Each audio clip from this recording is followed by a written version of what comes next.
Hello everyone, my name is Sidika. I'm currently an assistant professor at a business school. Since I started my PhD, public speaking has become a significant part of my professional life. Teaching courses, presenting at conferences, even some research meetings feel like public speaking. As you may know, I am originally from Turkey, and although I had some opportunities to gain experience in public speaking during my undergrad and master's degrees, in general, public speaking is not something that we put so much effort or attention into in our education system in Turkey. So when I started my PhD in London, I wasn't good at public speaking and naturally I didn't like it. Now, 2 years after completing my PhD, I can say that I really enjoy public speaking. Well, I guess not difficult to guess as I have a YouTube channel. I cannot say that I'm really good at public speaking, but I constantly try to improve myself. And over the years, I have accumulated some knowledge and experience which I'd like to share in this video. If you enjoyed this video, please consider subscribing to my channel. Thank you for helping me reach a broader audience. In this video, I'll be sharing 4 tips that helped me a lot and hopefully will help you improve your public speaking skills. First tip,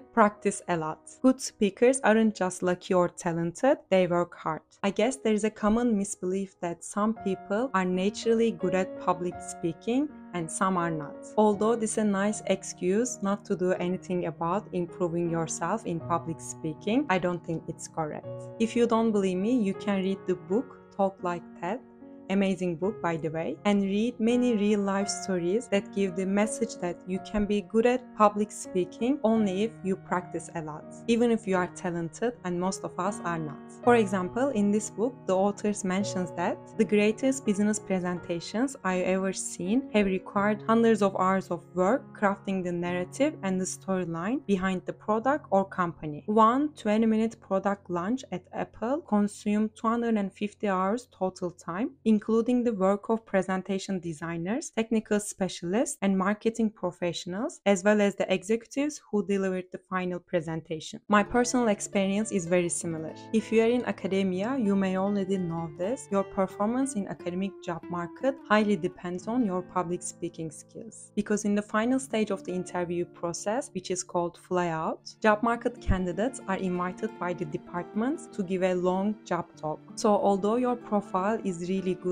on paper, if you cannot present your research very well, you are very unlikely to be hired. At least this is the case for the top business schools. And I was on this competitive academic job market between September 2021 and March 2022. Overall, I believe I did a good job at most of my job talks, but not because I was lucky or talented, but because I have practiced a lot my job talk, maybe more than 20-30 times. I strongly believe that everybody has to practice a lot, but especially if you are not a native speaker, you need to practice more. When I was practicing my job talk, my goal was to practice my talk so much that I would internalize all the content that I will be presenting. Especially presenting the first 5-10 minutes of my talk should feel as comfortable as saying my name and surname. So I should be so sure about what I will be saying. Well, I couldn't manage it exactly before my first job talk, but after a few job talks with more practice, I managed it.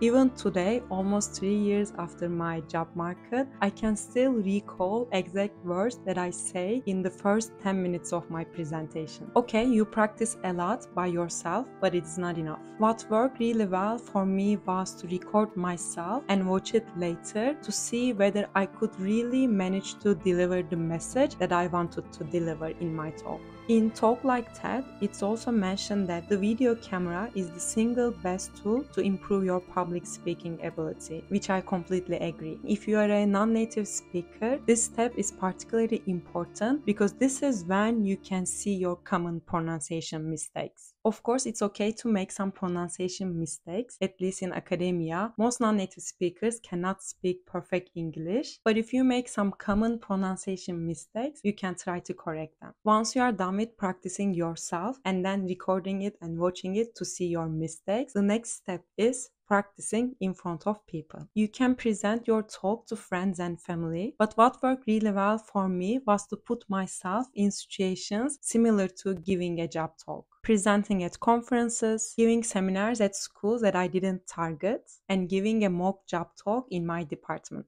I hope the experiences that I share convince you that good speakers aren't just lucky or talented, they work hard. My second tip is to work with a professional speaking coach. Before I started my PhD, I didn't know that there was something called presentation skill coach or speaking coach. Luckily, at UCI Business School, where I did my PhD, all PhD students had an opportunity to work with a speaking coach, either individually or as a group. So I had many opportunities to work with a speaking coach. I should admit that the first few workshops that I attended were very challenging for me because speaking coaches constantly pushed us out of our comfort zone, so I cannot say that it's a fun experience. Okay, let me be honest, I hated it at the beginning. But then one day I had a meeting with a very successful professor from a top business school who visited UCL to give a seminar. While preparing for this meeting, I realized that this professor gave a very impressive TED talk, and I watched it and I thought that, oh my god, such a talented public speaker. Then in our meeting, I asked her about her TED Talk experience, and she said that she worked so hard together with a speaking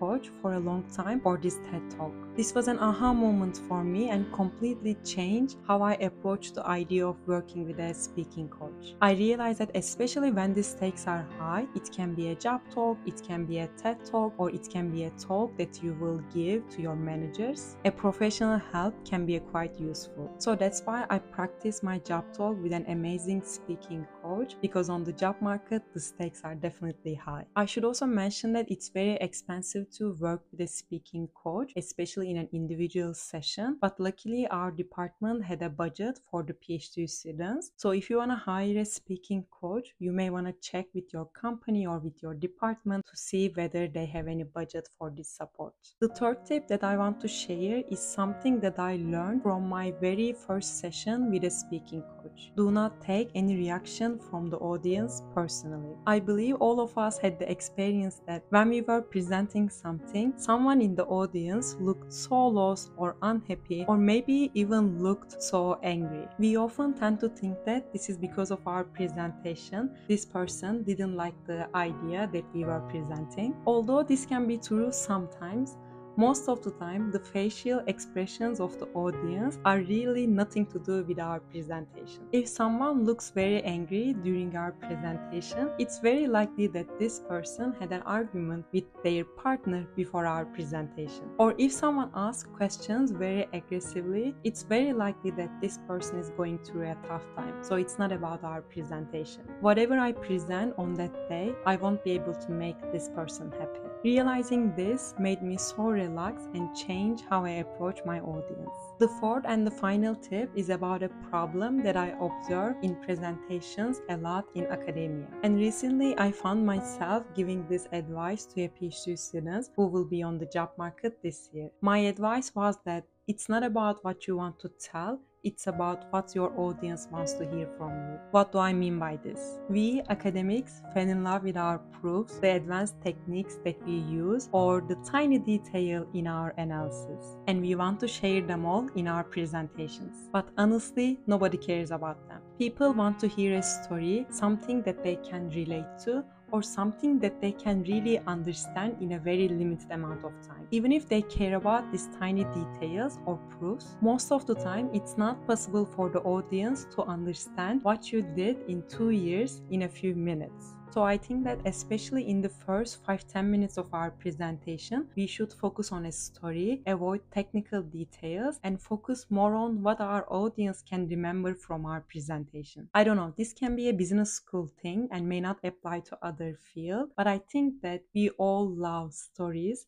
not technical details. These are the 4 tips that I learned about public speaking in the last 7 years. In summary, practice a lot, work with a speaking coach, do not take the reactions of your audience personally, focus on what your audience can remember from your talk, instead of what you want to say. Throughout my learning journey, I have watched many YouTube videos to learn more about other people's struggles about public speaking and how they overcome them. I hope this video can be one of this type of videos for at least one person. That's all for today's video. Please share your feedback in the comments below. If you have any video suggestions, more than welcome. Also, if you have an interesting experience about public speaking, please share it in the comments. If you want to follow me on Instagram, you can find the link in the description box below. Finally, I write a weekly newsletter where I share a bit more personal stuff without thinking too much. You can subscribe to my newsletter for free using the link in the description box below. Thanks for watching. See you in the next one.